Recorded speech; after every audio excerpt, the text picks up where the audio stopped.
Welcome into the Simmons Scoop with Chad Simmons. We got a big show today. We also got Director of Recruiting here at Rivals, Chad Simmons. He's going to join us in a minute. I'm excited about this one. It's sort of a summer recap show. The summer months have been wild, so we're going to break it down. We're going to take a look at some of the recruiting questions surrounding key SEC programs, and we're also going to get Chad's winner. So let's get into it. All right, let's bring in the great Chad Simmons. And the summer recruiting months are kind of like the new November, December, January, where all these guys are coming off the board. I mean, I just broke down in the top 200, Chad, there's only 8 uncommitted names. So we've seen a lot of action, and I think it's time to name a summer winner. I got your winners in front of me. We're going to go in reverse order. So let's start with USC, who's currently number 1, but these are summer winners. Why do you got USC at number 5? Well, obviously it was before technically the summer month on the calendar started, but late in May, early June, they got Mark Bowman on campus before he was supposed to leave to go visit officially Miami, then Georgia, then Texas. They got him to LA and they locked him down before he'd ever step foot on a plane to get to Coral Gables, Athens, Austin. To me, that kicked off some big wins this summer. I think you look at Mark Bowman, you look at a guy like Luke Waffle, who USC beat Ohio State, Penn State, other programs for. It was back and forth. My colleague Steve Wilfong really kind of told that story over the last 48 hours, unlike anybody else. And USC obviously won that battle too. I think, offensive lineman just last week, Brett Collegier was a huge way for them to kind of cap off a big summer as well. They beat Miami. They beat Georgia. USC's had a very good summer. You go over to Hawaii, the linebacker, Talanoa Ely, a big win. USC a year ago wasn't even in his top 5. They go from 5 all the way to 1 this summer. So, yeah, they had a big start to the year, a great spring, but a very hot summer as well in Southern California. Yeah, as much damage as they did out on the recruiting trail in the spring, it's surprising that they even had more targets to chase in the summer, but USC definitely got it done. Let's go down to number 4, Georgia. Georgia has been through it. Now, there's been some losses, but there's been a lot of big wins for the Dogs on the trail as well. Yeah, when you recruit the best players in America, whether you're Alabama, Georgia, Texas, USC, Oregon, whoever you are, you're going to win some, you're going to lose some when you recruit the best. That's how it is. And Georgia's won more than they've lost. Right. Again, this cycle, I think you start with their in-state guys like Caden Prothro, probably their biggest highlight of the summer, a 5-star talent, an elite player in their backyard at Bowden High School. Running back has been a key position of recruitment this cycle as well, getting Jay Lamar, who was at different times rumored to be leaning towards Miami, Clemson. Other schools were involved as well. And you look at, you can go down the list of, out-of-state guys, I think like Justice Fitzpatrick, looking at some notes here, an elite offensive tackle, Akine Agboko, defensive lineman P.J. Dean. We thought maybe just a few days ahead of that announcement, South Carolina was going to win that battle. So Georgia's won a lot about it. They had the epic run, too, of 9 days, 9 commitments in the summer as well. So a big summer for Kirby Smart and that staff in Athens. All right, let's move down the list to number 3, the Texas Longhorns. Yeah, you mentioned just a minute ago, Georgia has some losses, some big ones. They came to Texas, yeah.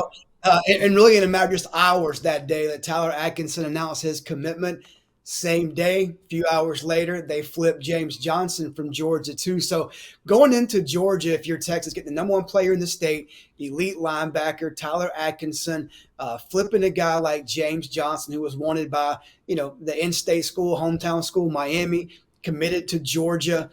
Obviously a big one there. Going back into Southern Florida and getting Derek Cooper, long thought to be a strong Miami lean, getting him out of Hollywood, Florida, to the University of Texas without him even taking an official visit to the University of Texas. And you have some in-state kids too, man. John Turntine, Jermaine Bishop, getting some in-state wins there. Again, they had some losses too. Felix Ojo probably being the biggest one to Texas Tech there. But Texas has been smoking, and they want to add on to it with a guy like Jake Cruel, who's committing here next week. All right, we getting up to the top 2. You got the Alabama Crimson Tide in there at number 2 when it comes to summer winners. Yeah, it's like splitting hairs with these teams, man. I mean, you can talk about wins, wins, wins. You're talking about Tuscaloosa, Austin, Athens, wherever you're at around the top programs in the country in the team recruiting rankings. But with Alabama, obviously a big loss last week with Tank Jones. They could have battled, I think, for number one if they would have won that battle with Anthony Tank Yeah. Jones picking Oregon last week over Alabama. But doing the damage, in that home state. We talked about running back. The number one priority for them was Xavier Crowell, an elite running back, reclassified from 2027 to 2026. The top receiver in Alabama, Sadarian Morgan, grew up a Bama fan. Auburn was a threat, Georgia, Florida, different schools, some out-of-state big wins for Alabama. I love their safety get and Jaira Edwards up at St. Francis Academy in Baltimore. A guy like Nolan Wilson, one of the best players in Mississippi, going to Alabama. Technically kind of flipping a guy from USC out of Georgia. Xavier Griffin grew up in Alabama, committed to USC, backed off that pledge, ended up committing to Alabama. So a lot of big wins for Kalen DeBoer this summer. All right. And in the number one spot, they weren't flawless. There was a couple blemishes on their record as well, but who didn't when you come through the recruiting gauntlet that is the summer? But in your number one spot, the Oregon Ducks. Yeah, I mean, you mentioned that they lost a guy like Richard Wesley, who technically flipped from Oregon and went to Texas. I didn't even mention him because he's had so many big wins. The Longhorns did. But look, Oregon, again, you're going to miss and you're going to hit and win some. And they won some big ones. And I think what capped off a big summer was going into Southern Alabama in Mobile and getting Tank Jones last weekend. Again, I think you're kind of splitting hairs here on this 1 through 5 list or even 1, 2, 3. But look, Tank Jones, an elite edge guy, Southern Alabama, visited Alabama 10 plus times, visited Oregon 3 or 4 times. They got the deal done. They'll have to work to keep him in this class come December, but they got the commitment. I think Emmanuel Iheanacho, 5-star elite offensive tackle from Baltimore. There's always questions about, was the distance too much from the DMV to Eugene? Would he go to Penn State? Would he go to Auburn? Would he go to LSU? In the end, he went the farthest from home out of the schools on his list, and that was the University of Oregon. I love what they went into and got Texas. Jalen Lott, a Texas legacy, an elite playmaker, a guy like Jet Washington, an elite safety from Bishop Gorman. They went into Nevada, got one of the best players in the Midwest. Obviously, you can look at Bryson Beaver, a big flip, a high riser for us with Charles Power and Cody Belair coming off a big spring, the Elite 11 season, flipping him from Boise State to Oregon. So I love what the Dan Lanning, that staff, Tosh Lapoy, all those guys put together in Eugene this summer. It has been a really fun summer to watch recruiting. I mean, you can't go wrong with any of these programs. Like you said, we're really splitting hairs. So what do you guys think? Do you agree? Let's debate it in the comment section. Give us your top 5 for summer winners on the recruiting trail.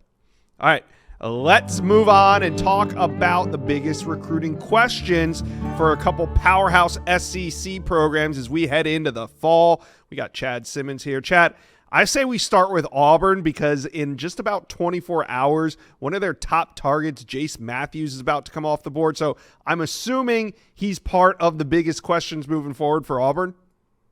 Yeah, one of the big questions is, can they do damage in the state of Mississippi again? Last year they flipped and worked very hard for a long time to flip Deuce Knight out of Mississippi from Notre Dame, and that was their headliner, or one of them in last year's class. And they hope to do damage again, not just with Jace Matthews, but also Braylon Womack, who both will announce in the coming weeks. You mentioned it starts with Matthews, an elite wide receiver from Greene County High School in Leakesville, Mississippi. I think it's Auburn versus LSU. Texas A&M is in the mix. Ole Miss is on the list. He's mentioned he's probably going to go and leave the state and commit to an out-of-state school. So, look, there's a lot of positive buzz picking up around Auburn. It has been picking up, I would say, slowly over the last couple of weeks. And right now, I like where Auburn is to answer this question and potentially win this battle with Jace Matthews. Then there's also another 5-star that's going to come off the board. If Auburn is the front runner for Jace Matthews, are they the dark horse for Braylon Womack, who announces on August 22nd? I wouldn't even put them as the dark horse. I would put Auburn at minimum in the top two for Braylon Womack. And I think they could have a slight lead at this point as we record this. Look, 2 weeks in recruiting seems like 2 years Yeah. nowadays. A lot can happen between now and when Braylon commits on August 21st. But as of today, look, Auburn's going toe to toe with Ohio State. Ohio State came out of the spring as the favorite, went into the OVs as the team to beat. Auburn's closed that gap. Florida's trying to push hard. A&M is the fourth school on the list. They've faded, this summer. But right now, I lean slightly towards Auburn with Ohio State right there in a very, I think, tough battle that will go down to just hours until he makes that announcement. Yeah, August 22nd on that one. All right, talk to South Carolina fans. What is your biggest question with the Gamecocks heading into the fall? Yeah, I mean, I think this could have been the question, 6 months ago, 9 months ago. I think from day one, if there has been a guy in that top 1, 2, 3 spot on the board overall, outside of quarterback like Landon Duckworth, who they got and got him committed twice now, I think offense, they love to recruit guys in the trenches, from whether it be D lineman like Dylan Stewart to an offensive lineman like Darius Gray this cycle. They offered that young man 3 years ago. They have recruited him as hard as anyone from day one. He's built relationships with Lonnie Teasley, offensive line coach, of course, head coach Shane Beamer. Really, the whole staff has been involved. And look, going back to the spring, LSU made a big push, gained some momentum there, kept it going through the official visits. Once all the OVs were done and the dust kind of settled, South Carolina's kind of become picking up more and more momentum, more and more steam as he gets set to announce later on this month. I think Carolina's kind of come from the front runner to maybe that second or third team in the spring back to the top as we close in on signing day. So I'm sorry, on the commitment day for Darius Gray. And that's the big question. Can they kind of get that cornerstone, that face piece in this class? And that's Darius Gray right now. I like their chances. I'm sure Landon Duckworth is hoping that they can pull him as well. All right, let's move on to the Oklahoma Sooners. What are you tracking with the Sooners? Yeah, I mean, they need some help, obviously, on the defensive line. I mean, we're looking at a guy like Elijah Golden here announcing soon, but I think right now everything's pointing towards Notre Dame. Then we have Jake Krull, an elite edge guy who they've targeted from day one. This cycle he'll announce on the 11th of August, and it's a battle. The Red River Shootout, Texas versus Oklahoma. For a long time, the Sooners were viewed as the front runner. We probably lean towards Texas slightly right now, but they're still having communication with the staffs both in Norman and in Austin. He's a big one. And then I think one to watch here that announces later on in August as well is Teron Richardson. Took an OV to Oklahoma back in June, a big emerging D lineman in the spring out of Virginia. Penn State's involved, Virginia Tech's involved, Florida, South Carolina, some other SEC programs are trying to hold him off and get involved and get him on campus. But right now, I think out of the three names I mentioned, Golden, Krull, and Richardson, I think they have the best chance right now today with Teron Richardson. How about those Tennessee Volunteers? What's the biggest question surrounding Tennessee as we head into the fall season? I mean, I think all 100,000 folks that pack out Neyland Stadium can probably say the same thing. Savion Hyder, and that's the one. I mean, look, they're involved with Darius Gray too, and there's some other guys that they're in play for, and they'll try to flip guys in the fall. But there is no bigger name in Knoxville than Savion Hyder right now. They have that calendar date circled. Look, it's a battle. It's Ohio State.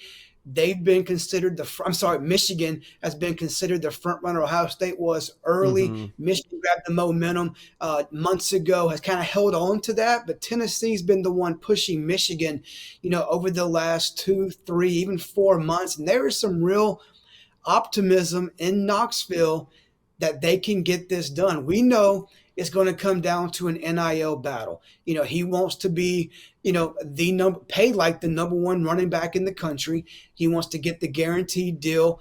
And that's going to play a big role in this recruitment. We both know Michigan and Tennessee can play the big money game in the NIL. They're both in communication with the agents, with the Hyder circle, right now, every day. And they will battle, I feel like, toe to toe down to the wire. To me, it's really too close to call. We're still, almost a couple weeks away from this decision. I don't think a final decision has been made. I think he's given both Michigan and Tennessee's coaching staffs a reason to feel good about the position they're in today.